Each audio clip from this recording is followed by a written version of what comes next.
కేంద్ర హోంశాఖ సహాయ మంత్రి బండి సంజయ్ గారు నిన్న తిరుమలలో శ్రీవారి దర్శనం చేసుకున్న తర్వాత బయట పాత్రికేయ మిత్రులతో మాట్లాడుతూ టీటీడీలో దాదాపు 1000 మందికి పైగా అన్య మతస్థులు ఉద్యోగాలలో ఉన్నారు. వాళ్ళనందరినీ కూడా వెంటనే తొలగించాలి.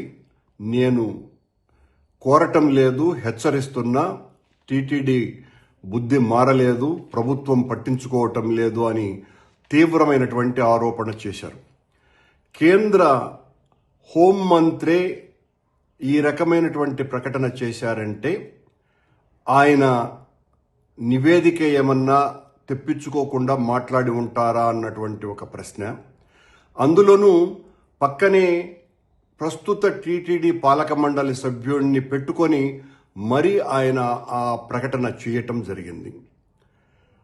ఒక పూర్వ అధ్యక్షునిగా నేను బండి సంజయ్ గారి ఆ మాటల్ని తీవ్రంగా ఆక్షేపిస్తున్నా.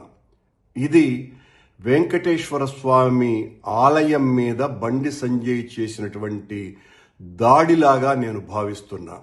దాదాపు 5-6 నెలల క్రితం టీటీడీ బోర్డు సమావేశంలో వాళ్ళు మాట్లాడి బోర్డు సమావేశంలోనే వాళ్ళు ప్రకటించినటువంటి సంఖ్య టీటీడీ ఈవో టీటీడీలో 22 మంది అన్య మతస్థుల్ని గుర్తించాము అని సాక్షాత్తు టీటీడీ చైర్మన్ అయినటువంటి బిఆర్ నాయుడు గారు కూడా ఆ రోజున పత్రికలలో చెప్పటం జరిగింది.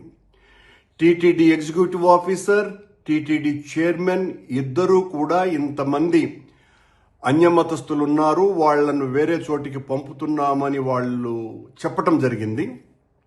కానీ నిన్న బండి సంజయ్ గారు వచ్చి 1000 మంది అన్యమతస్థులు టీటీడీలో ఉన్నారు అని అంటే మీ ప్రకటన వెనుక కుట్ర దాగి ఉన్నదా? ఆలయ ప్రతిష్ట మంటగలపాలి, వెంకటేశ్వర స్వామి ఆలయ ప్రతిష్ట మంటగలపాలి. ఈ ఆలయానికి పెరుగుతున్నటువంటి అత్యంత జనాదరణ వేల సంవత్సరాలుగా ఉన్నటువంటి ఈ స్వామివారి భక్తుల యొక్క మనోభావాలను దెబ్బతీయాలా అన్నటువంటి వెనుక మీ భావజాలం ఏమన్నా పనిచేస్తున్నదా అని అందరూ కూడా ఆగ్రహిస్తున్నారు, ఆశ్చర్యపోతున్నారు కూడా. ఏ రకంగా మీరు ఆ ప్రకటన ఇస్తారు? స్వామివారి ఆలయానికి దర్శనానికి వచ్చి దర్శించుకొని పోకుండా ఒకేసారి ఇంత పెద్ద బండ వెంకటేశ్వర స్వామి క్షేత్రం మీద వేయటం అంటే చాలా ఆక్షేపించదగ్గ విషయం ఇది. లేదు, మీరు హోంశాఖ మంత్రి కాబట్టి మీ పరిశీలనలో మీరు ఏమైనా నివేదిక తెప్పించుకొని ఈ 1000 మంది అన్యమతస్థులు ఉన్నారు అన్నటువంటి ప్రకటన చేసినారా? చేసినప్పుడు వాళ్ళ మీద హెచ్చరిక కూడా చేశాను అని అంటున్నారు. చర్యలు తీసుకోండి ఇంకా అన్యమతస్థుల్ని కొనసాగిస్తున్నందుకు.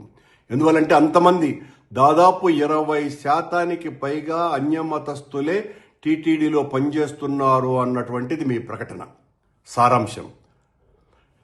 ఈ ప్రభుత్వం మీ ఆధ్వర్యంలో నడుస్తున్నది. ఇది కూటమి ప్రభుత్వం. ఈ కూటమి ప్రభుత్వం తిరుమల తిరుపతి దేవస్థానాన్ని పూర్తిగా ప్రక్షాళన చేస్తాము అని ప్రతినబూనినటువంటి ఈ ప్రభుత్వం మరి ఈ మీ ప్రకటనని సమర్థిస్తుందా అని నేను ప్రశ్నిస్తున్నా. బండి సంజయ్ గారి ప్రకటనని టీటీడీ చైర్మన్ కానీ, రాష్ట్ర ప్రభుత్వం కానీ, సనాతన ధర్మ పరిరక్షకుడైనటువంటి పవన్ కళ్యాణ్ గారు కానీ, ఎగ్జిక్యూటివ్ ఆఫీసర్ కానీ, ఏ ఇతర అధికారులు కానీ 24 గంటలు పైగా గడిచినా కూడా దీన్ని ఖండిస్తూ ఒక్క ప్రకటన కూడా ఇవ్వలేదు అంటే వాళ్ళు ఆ ప్రకటనకి లొంగన్నా పొయ్యి ఉండాలా? లేదా బండి సంజయ్ గారు చెప్పినటువంటిది నిజమని భావిస్తూ అన్నా ఉండాలా?